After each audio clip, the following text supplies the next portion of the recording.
La rebelión de Lucifer. Autor Juan José Benítez.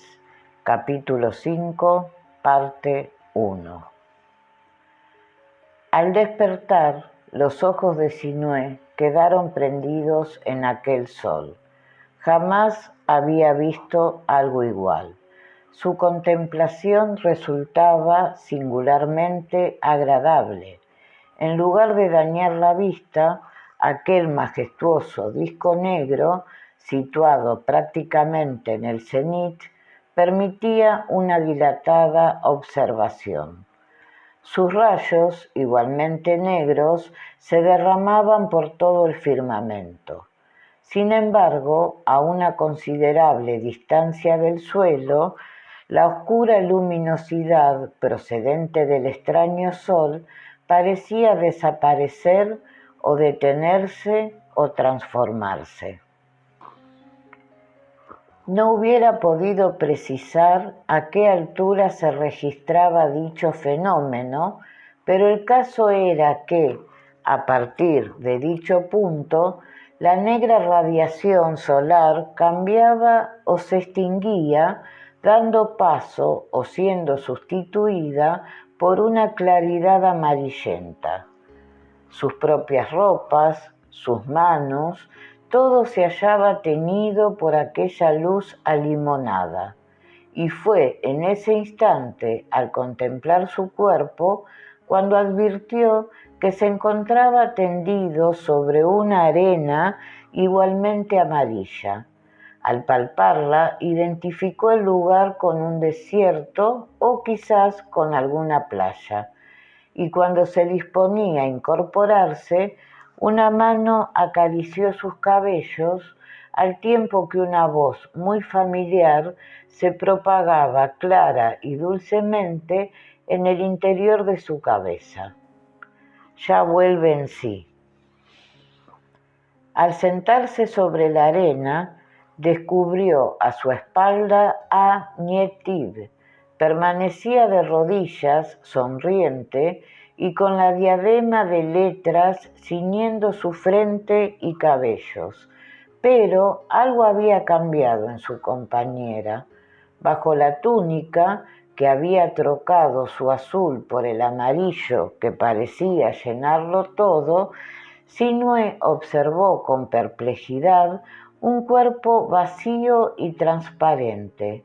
En lugar de las vísceras y órganos internos normales en todo ser humano, la mujer presentaba una compleja red de delgados vasos igualmente transparentes por los que circulaban millares de diminutas burbujas de todos los colores.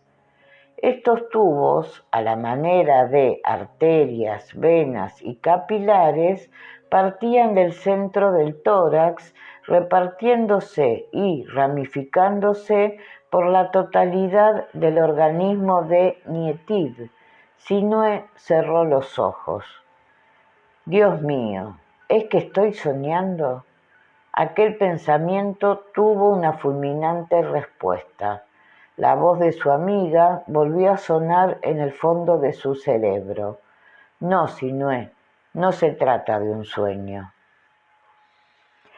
Era la primera vez que su compañera le llamaba por su nombre secreto y Sinué abrió los ojos desconcertado.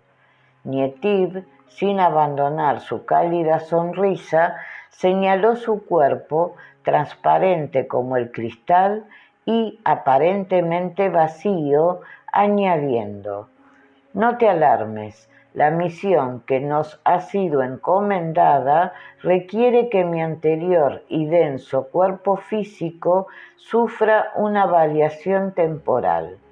Esto que ves», apuntó Nietid hacia el interior y el centro de su pecho, «no es otra cosa que un circuito vital por el que circulan antídotos complementarios de las corrientes de vida del sistema al que pertenecemos». Aproximó su rostro al punto señalado por Nietid y descubrió en el lugar que lógicamente debería haber ocupado el corazón, los tres conocidos círculos concéntricos, emblema de Micael, y de los que precisamente arrancaban los vasos más gruesos de aquel fascinante circuito vital. No es igual, prosiguió la mujer sin despegar sus labios, pero guarda una cierta semejanza con los cuerpos moronciales o de los resucitados y de los que tú, precisamente, ya me habías hablado. La sustancia moroncial es mucho más sutil que esta, aunque la estructura de dichos cuerpos resulta idéntica a la que aquí ves. Los aparatos circulatorio, digestivo y respiratorio, como puedes observar, no existen en los cuerpos moronciales. No se necesitan después de la muerte física.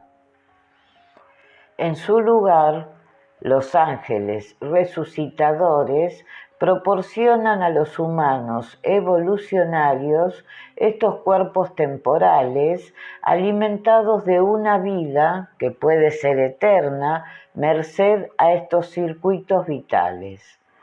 Maravillado, Sinué siguió el continuo y lento circular de los millares de diminutas burbujas coloreadas que eran expulsadas sin cesar desde los tres conductos concéntricos, repartiéndose a través de cientos, quizás miles, de aquellos milimétricos vasos, de una transparencia sin igual. Pero de pronto el reportero retrocedió asustado, examinó sus ropas y cuerpo y al comprobar que su organismo conservaba la estructura de siempre, no pudo evitar un pensamiento que le llenó de espanto. Entonces, ¿has muerto? Nietiv recibió la amarga duda de su amigo con una comprensiva y más amplia sonrisa. No, Sinué, sencillamente y solo mientras dure nuestra misión, el poder de Ra ha fortalecido mi espíritu, variando mi esencia corporal. ¿Por qué?, preguntó nuestro hombre, que no acertaba a entender lo que estaba sucediendo. Y antes de que Nietiv llegara a responder, formuló una segunda pregunta. ¿Y por qué mi cuerpo no ha sufrido transformación alguna? Las lógicas preguntas de Sinué iban a quedar en el aire, porque súbitamente la luz amarillenta que lo inundaba todo desapareció. Fue un cambio brusco.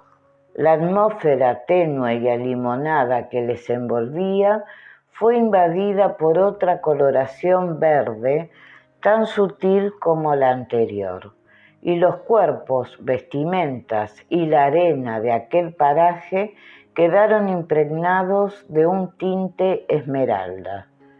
Sinué levantó los ojos hacia el sol negro, comprobando cómo las profundidades de aquel firmamento desconocido seguían teñidas de tinieblas.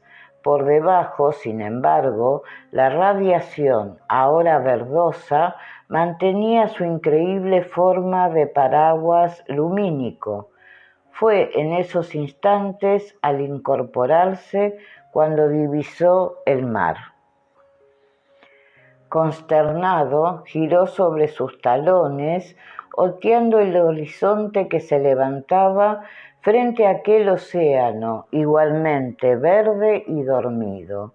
A lo lejos, a través de la esmeralda transparencia del ambiente, apuntaban algunos montes y macizos boscosos, todo ello subido bajo la misma coloración.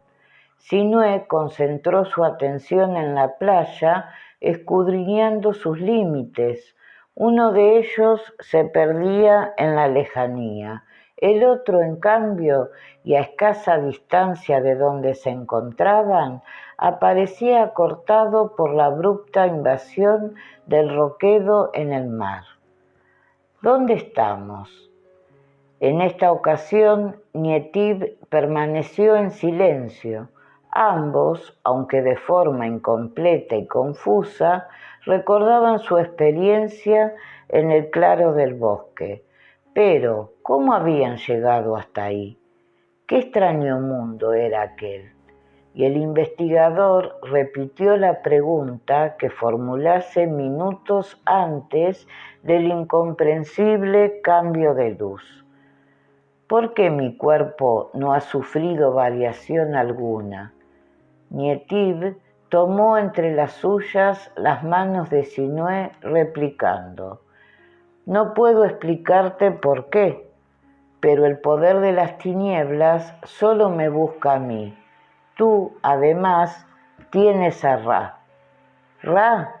¿Dónde está? Giró la cabeza, buscando la casi olvidada silueta de su redondo amigo, pero el disco no dio señales de vida. En un movimiento reflejo, dirigió la mirada hacia su dedo anular derecho. Sin embargo, allí tampoco estaba su enlace. Inquieto y confuso, consultó su reloj. ¡Oh, Dios! Los dígitos se hallaban inmóviles, señalando las 13 horas y 51 minutos, justamente el momento del inicio de la luna nueva y de la aparición de aquella misteriosa niebla en el bosque de la aldea. Pulsó nerviosamente los mandos del reloj, pero éste se negó a obedecer. «Se ha parado», exclamó resignado. Nietib se limitó a sonreír y, tomándole de la mano, le invitó a caminar hacia la orilla.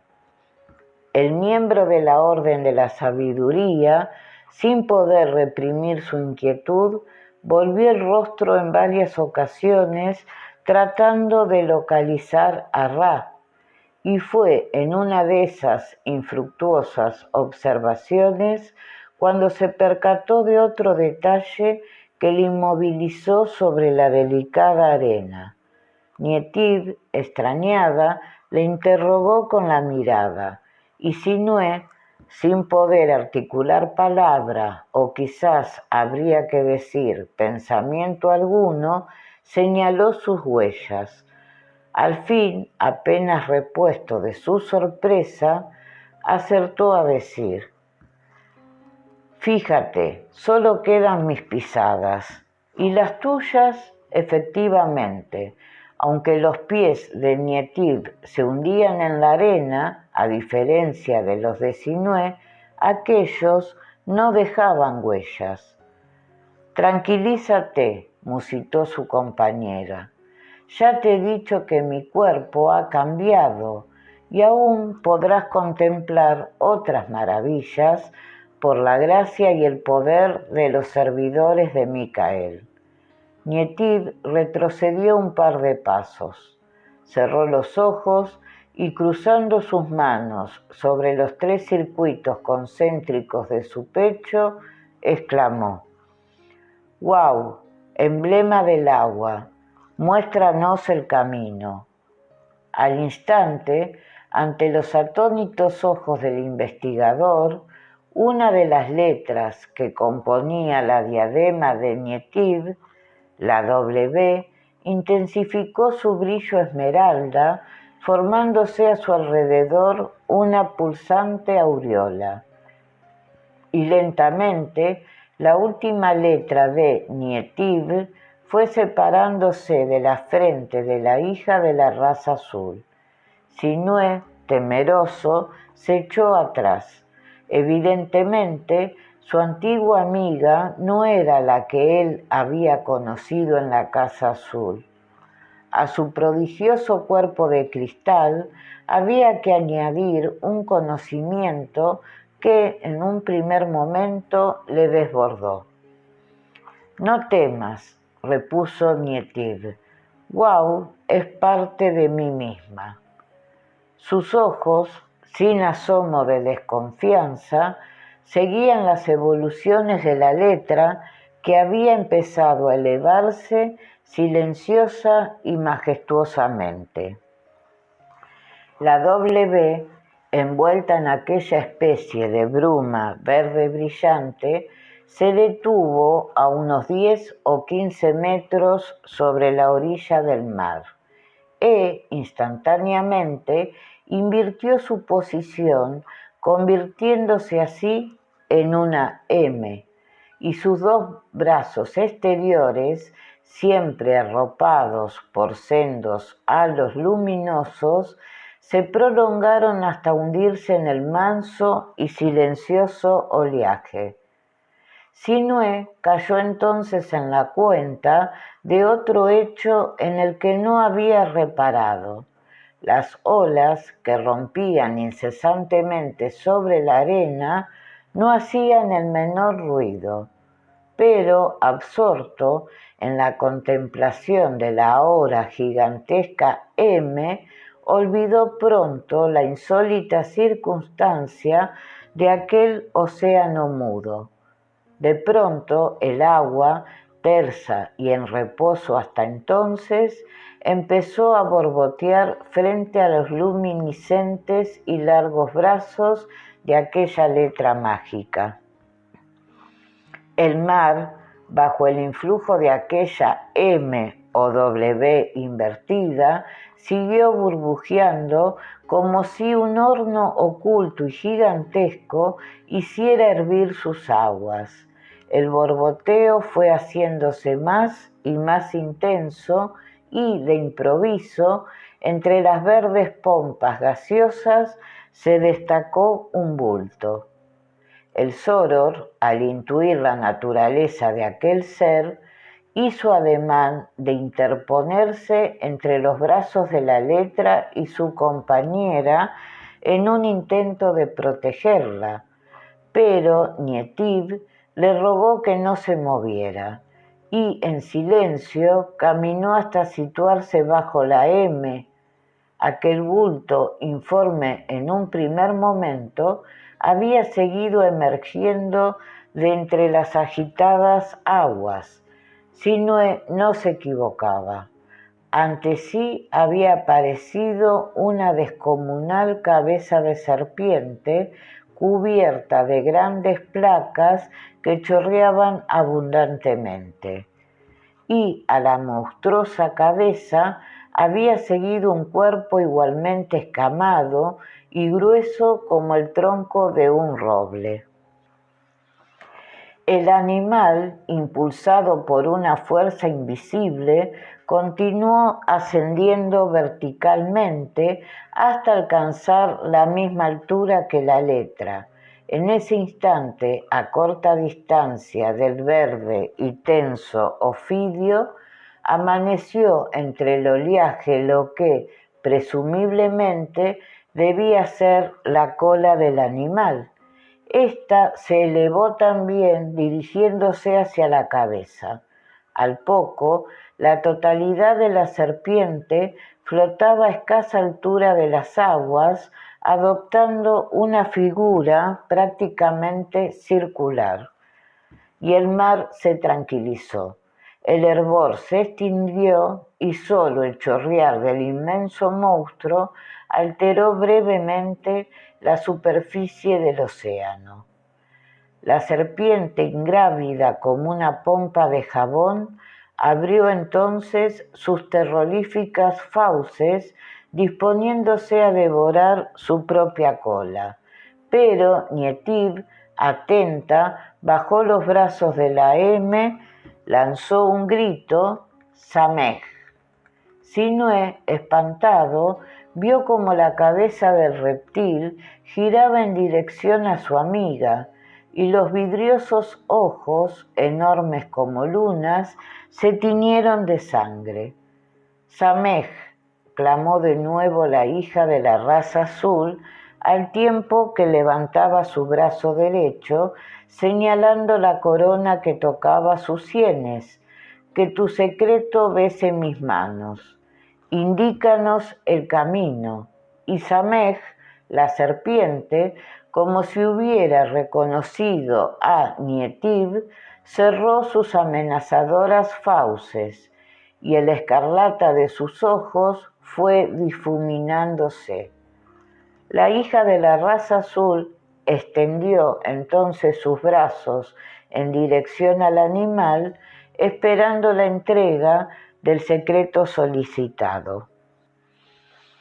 Los ojos del reptil despidieron rápidos e interminentes destellos blancos y sus mandíbulas se abrieron nuevamente, y con movimientos ondulantes fue avanzando hacia la mujer.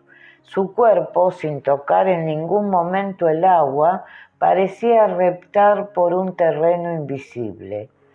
Al llegar frente a Nietiv, se detuvo. Durante unos instantes, interminables para Sinué, los fulgurantes ojos del ofidio permanecieron clavados en el menudo y frágil cuerpo de su amiga. El investigador, impotente, temió lo peor.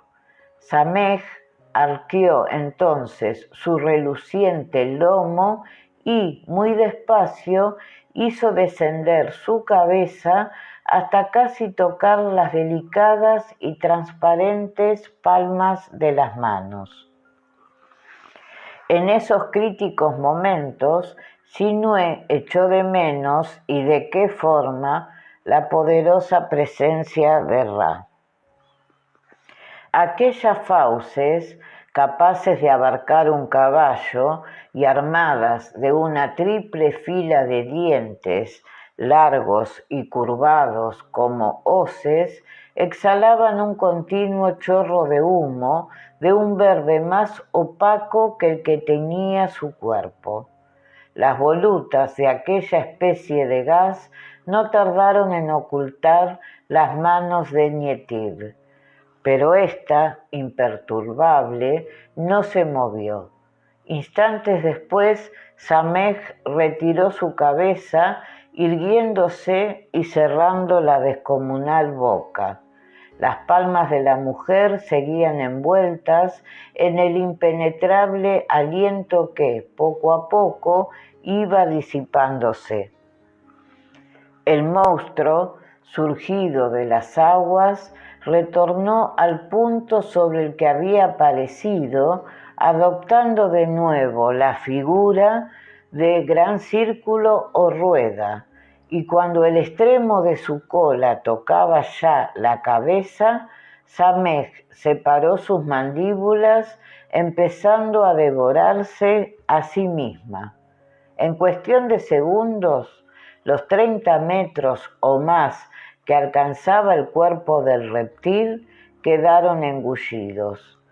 En ese momento, cuando la cabeza del ofidio tragaba ya su propio cuello, un segundo chorro de humo escapó de entre las fauces y Samej, o lo que quedaba de ella, se precipitó sobre el mar, desapareciendo entre las aguas. En el aire había quedado una nubecilla verdosa que, empujada por una brisa inexistente, se dirigió hacia Sinué.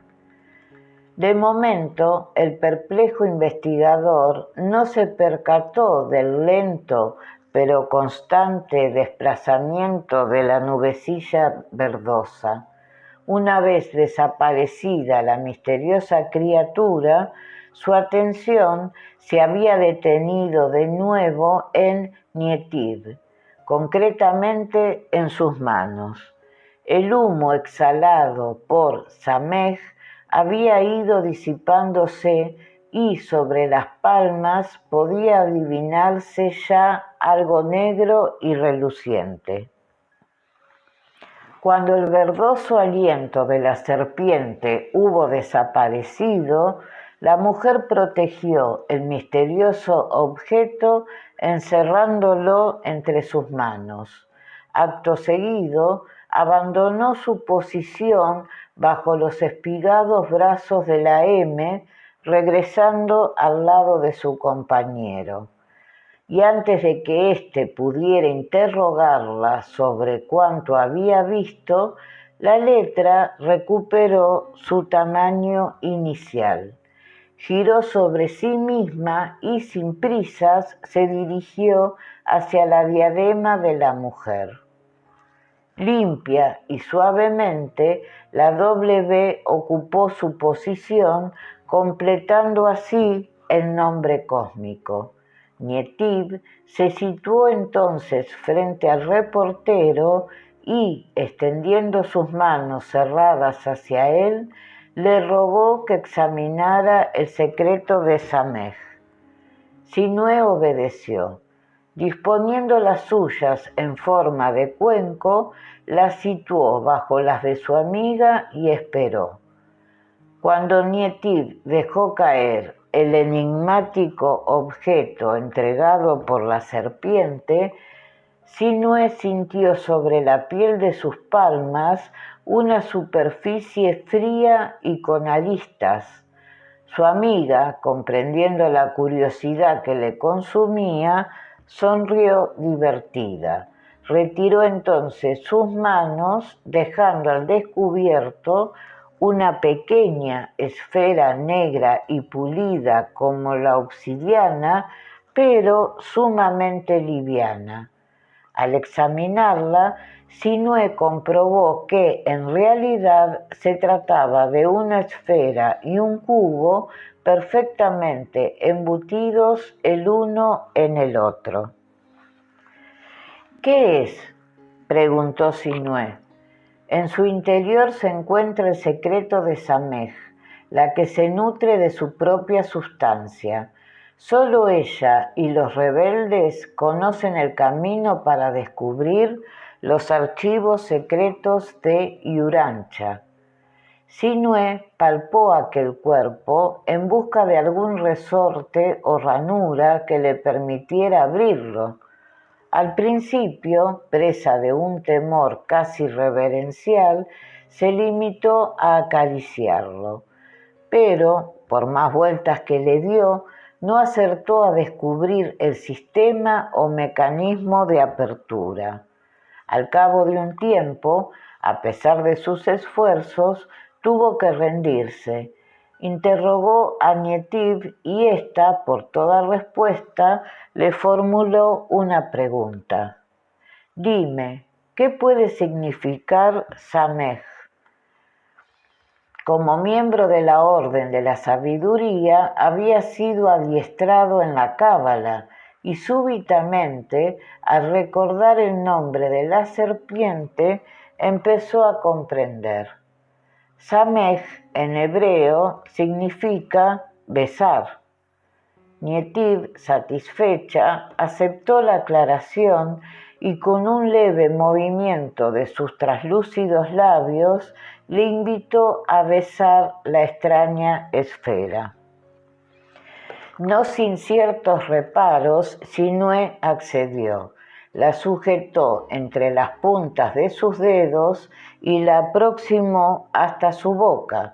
Entretanto, la pequeña nube verdosa había terminado por situarse sobre la pareja. Los labios tocaron finalmente la impecable y negra superficie del objeto. Tras depositar aquel tímido beso sobre la esfera cuadrangular arrojada por Samej, Sinué, temeroso, se apresuró a alejarla de su rostro. En los segundos inmediatos nada sucedió.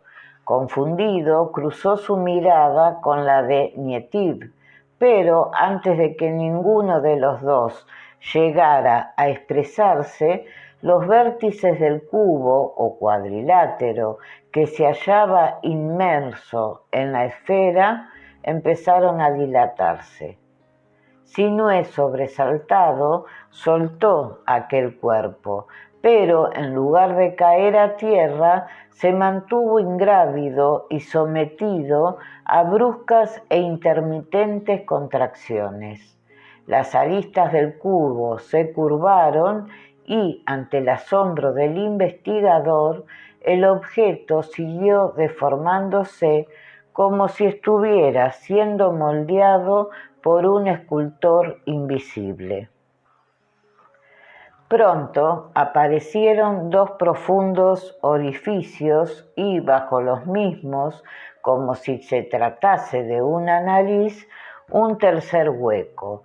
La esfera, casi reconocible, se resquebrajó por su zona inferior, surgiendo al instante una especie de boca.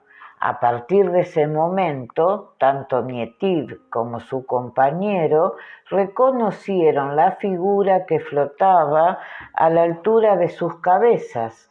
Estaban ante una calavera negra.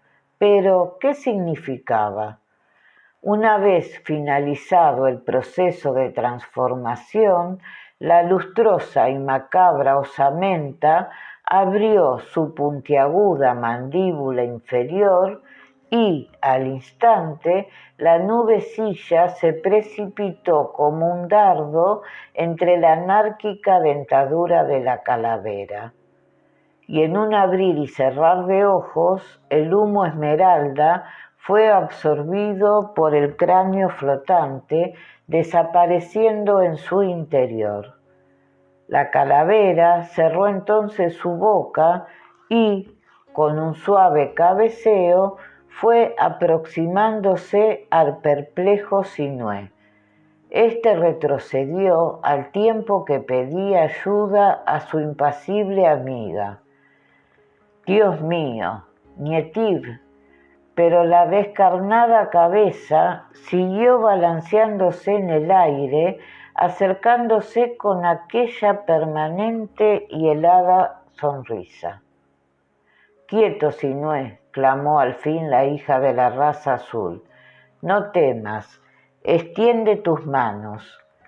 La voz de Nietiv no apaciguó el creciente pavor del investigador, pero, al menos, logró que éste se detuviera y temblorosamente presentó sus manos.